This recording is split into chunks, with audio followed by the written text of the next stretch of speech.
military had dog tags like this, we'd never have to reinstate the draft. It's Trigon time.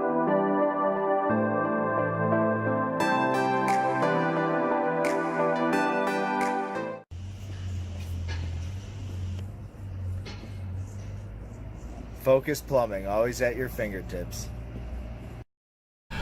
Pow! Danny Vegas time, Danny Vegas World, segment 2. We are getting into the $500,000 of the show.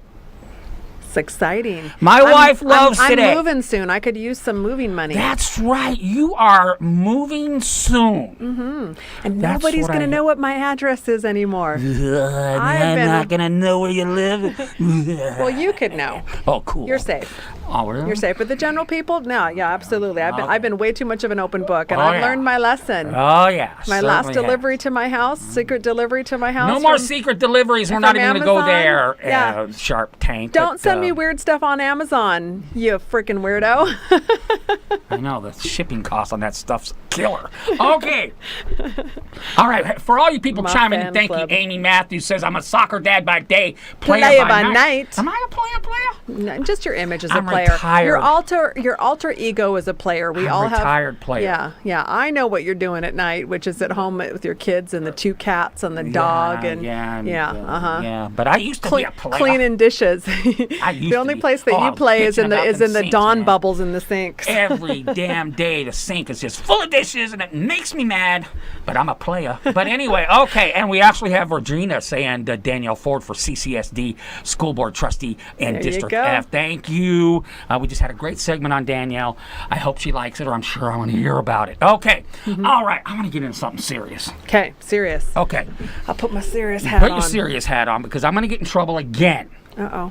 I'm a bad man. I'm a bad man. Okay, we've had a couple high-profile suicides lately, Okay. and I get in trouble. I'm a bad man. I mean, the last time I talked about standing in line on the first at a grocery store, you think I, literally. You think you were running over welfare recipients Yeah, you with think your I was, Mercedes. None of that is true. Yeah, you think I was, putting antifreeze in their Kool-Aid. Anyway, I got something else I'm also going to get in trouble about. Okay. Now, I think, with Robin Williams killing himself a couple of years ago, the first backlash was like, I think we're starting to learn that it doesn't matter how much money you have or Correct. how great a life that you think, well, we think you normal, have. only $1 million show people make, the question is for me, and it's still hard not to think this way.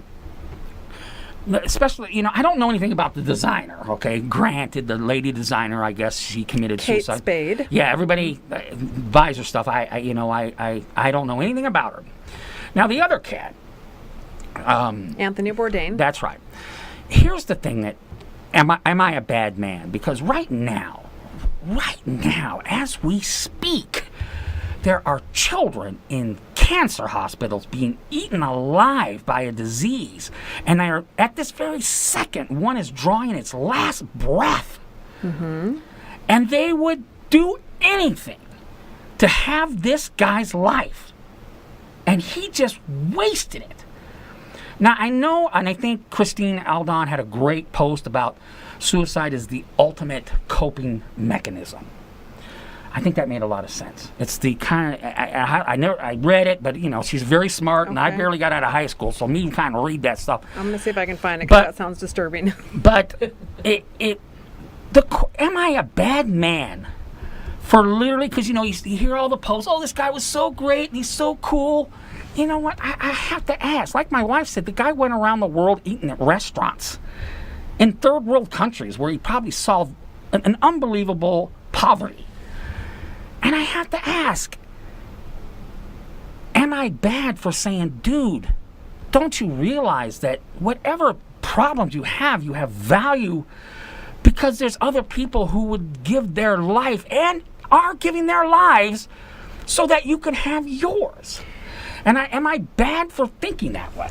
Well, again, I think the premise is the perceived life, what the life is that he had, and what were the underlying reasons that he committed suicide, why he took his own life. No one can say, because we're not in his shoes. Well, granted, you're right. And I gotta say though, I gotta say though, when you start with the premise and talk about the children in cancer hospitals that are dying, and I'm certainly no expert on suicide, but there's would seem to be, when there is not like a Kevorkian thing where you're choosing to end your life to avoid suffering, there is something else that's going on. Right. Mental health illness, which is a disease, there's something else that's going on, and you just don't know. And it's true. And I like I said, am I bad for thinking this way? Because I have learned that, like I said, it doesn't matter how much money you make. It doesn't matter how glorified of a life that you have or are perceived to have, because that's half it. Okay. We normal folks, we struggle every day. Okay, is the rent going to be paid on time? Our struggles are so real, and they're every day. And we look at people and we admire people who don't have to deal with the, am I going to be able to pay the mortgage this week? We admire people like that, not because we admire them as people. We admire the situation that they live in. And when they do things like commit suicide, we just sit there. Our first reaction is, what in the world are you doing? You have the world by the balls. I'm struggling here with $40 for 3 days, and you spend more money on that on one glass of wine. What? Well, just like you said, money's not the root of all evil, and it's certainly not the key to happiness. And you do not know what someone's burdens are until you are carrying them. And thank God you haven't been in a position to carry the burdens that Anthony Bourdain or whoever takes their lives. I mean, there's a statistic that floats out there. Right. There are an average of 22 veterans who take their life every single day because of whatever it might be, whether it be mental illness, right, whether it be pain, whether it be post-traumatic stress disorder. We just don't know, and it's an issue, and it's a concern. I coincidentally have a new client that I'm taking on. Hopefully I'm taking her on. She's amazing. She's opening a new mental health clinic in town called A Beautiful Mind, and her background and her specialty has been adolescence, and in particular suicide prevention, right, and therapy post these traumatic events, right, when it happens in a family. And I would love to invite her on and to get into it. Because I think you're right. I mean, I have learned over the last few years that, where maybe 5 years ago, I just what's wrong with you? And obviously now, with these high-profile suicides, there just has to be. Well, I think we have several components that are happening too. When you're trying to digest this, it's not just, what was happening with this celebrity that would have him do this, because right, he does have this incredible life seemingly.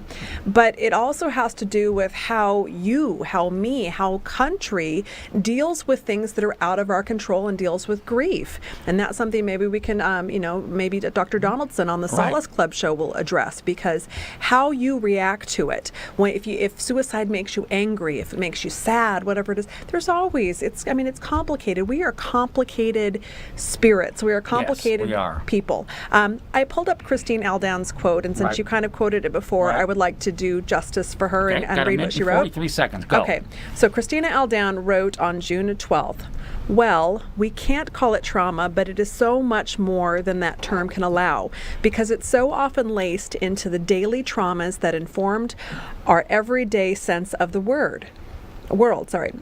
It forms into a brain of imperfection and imperfect coping mechanisms, things that we think will give us the answers to life's problems, but ultimately won't.